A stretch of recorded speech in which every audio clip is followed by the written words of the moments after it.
السلام علیکم ویورز اور ویلکم ٹو مجھے اختلاف ہے.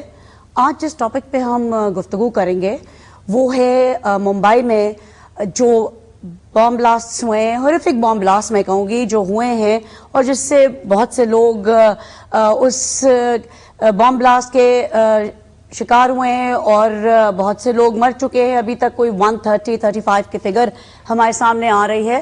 As human beings, as neighbouring country, we all condemn this bomb blast in Mumbai, اور ہم سب کنڈیم کرتے ہیں اس کو, دس ایکٹ آف ٹیررزم.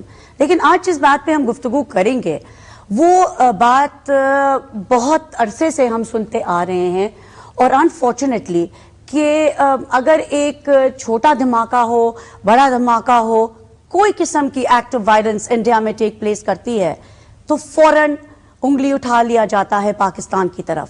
کل آپ سب نے بھی دیکھا ہوگا, ہم نے بھی دیکھا کہ جیسے ہی Oberoi and the Taj hotel, Mahal hotel کے باہر جب ممبئی میں بلاسٹ ہوئے, اور سب سے پہلے جو خبر آئی وہ یہ تھا کہ جی اس میں مسلمان نام لیے گئے اور کہا گیا کہ پاکستان کا تعلق ہے.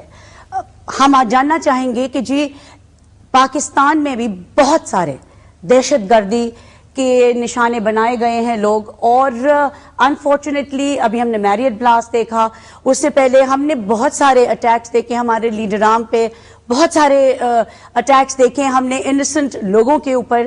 لیکن آج تک ایسا نہیں ہوا ہے ناظرین کہ پاکستان کی کوئی بھی حکومت یا پاکستان کی عوام نے یہ کہا ہو کھل کے کہ یہ اٹیکس ہوئے ہیں انڈیا کی طرف سے یا انڈیا کی intelligence agency row is involved in it. یہ آج تک نہیں ہوا ہے.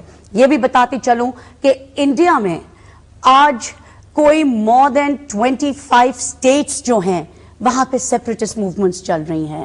انڈیا میں ان کے اپنے ملیٹنٹ گروپس ہیں, اور وہ بہت زیادہ, the top of the list I would say is not Kashmir, لیکن it is Assam, جہاں پہ more than 35 separatist groups are working. India جتنا پھیلا ہوا ہے, انڈیا میں سکھ موومنٹ ہے, انڈیا میں ہر اب حیدرآباد دکن میں ان کی اپنی ہوم گرون موومنٹ چل رہی ہے, اور کشمیر میں تو ہے ہی. لیکن کشمیر میں بھی جہاں ہمیشہ پاکستان اور پاکستان کی انٹیلیجنس ایجنسی ISI کو بلیم کیا جاتا ہے, ان کو ذمہ وار ٹھہرایا جاتا ہے, آج انڈیا میں خود اپنے ہوم گرون ملیٹنٹ ٹیررسٹ موجود ہیں. And they are there because of India's reaction, because of successive Indian government's policies towards different states.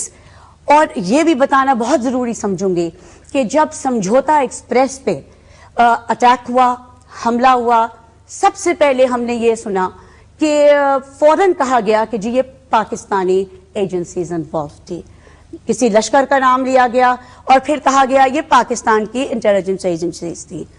تو یہ آپ سب کو معلوم ہوگا کہ اس اٹیک میں ملوث ایک lieutenant colonel of the Indian army تھے, جنہوں نے سیپریٹسٹ اور ٹیررسٹ گروپس ان انڈیا کو ٹریننگ پرووائڈ کی to carry out attacks in various different states of India.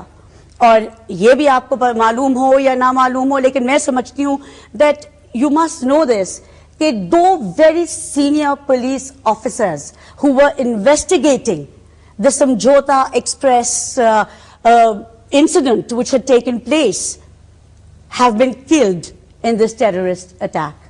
They were present at the Taj Hotel جب یہ بام بلاسٹ کل ممبئی میں occur ہوئی, اور obviously جتنی ساری چیزیں سامنے آئی تھیں ان سب کی ریکارڈ بڑی ظاہر سی بات ہے کہ ختم ہو گئی ہے. اب that investigation we do not see going forward at all. یہ بھی آپ جانتے ہوں گے ویورز کہ پاکستان میں ابھی پرائم منسٹر صاحب نے کچھ گھنٹوں پہلے Manmohan Singh, prime minister of India, called up our prime minister and he asked him to in fact send the ISI chief to India. Now I don't know کہ وہ کس حد تک اب یہ بات آگے پہنچی ہے, but apparently the last reports that we heard was that this message has been conveyed to the ISI chief that he has to proceed on to India. یہ بھی بڑی حیران کن بات ہے کہ دنیا کے ہر ملک میں ایک انٹیلیجنس نہیں بلکہ 10 انٹیلیجنس ایجنسیز موجود ہیں. انڈین گورنمنٹ کی اپنی رو کے علاوہ بہت ساری انٹیلیجنس ایجنسیز موجود ہیں.